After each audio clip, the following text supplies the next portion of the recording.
ช่วงอายุ 49 ถึง 54 เดือน berumur 49 sampai 54 bulan, perkembangan di segi gerakan, posisi, boleh melompat kedua kaki ke tepi dan ke belakang kepada masa yang sama. Cara menilai posisi oleh petugas kesihatan, penilai melompat ke tepi satu persatu dan melompat ke belakang untuk menunjuk kepada budak. Untuk mengikut, lepas, budak boleh melompat ke tepi dua belah dan boleh melompat ke belakang dengan pakai dua kaki yang bersama.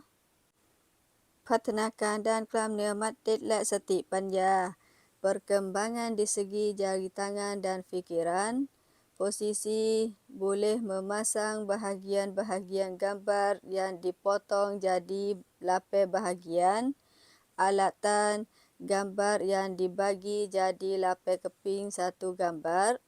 Cara menilai posisi oleh petugas kesihatan. 1. Penilai letak gambar yang sudah diaturkan di depan budak dan berkata dengan budak, kamu melihat gambar ini.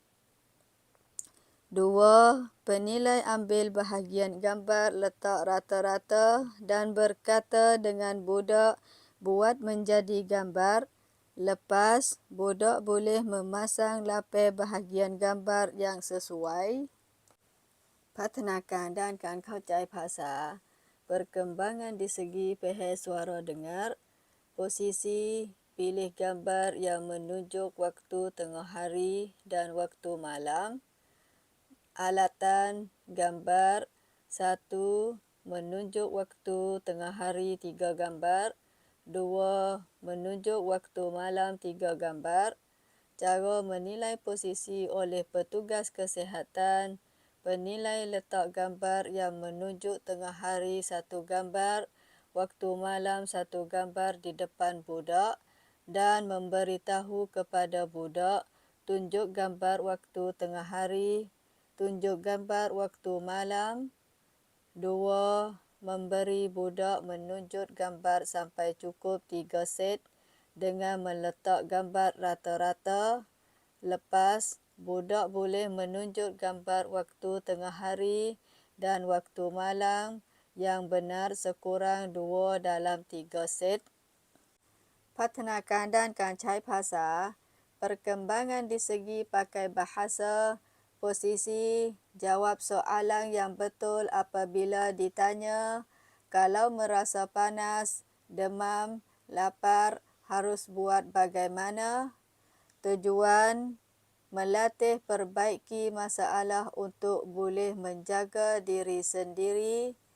Cara menilai posisi oleh petugas kesihatan, penilai harus tanya budak, kalau anda merasa panas, anda harus buat bagaimana.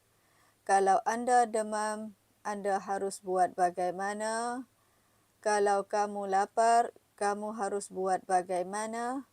Lepas, budak boleh jawab yang betul 2 dalam 3 soalan, seperti panas, jawabannya, pergi mandi, buka kipas.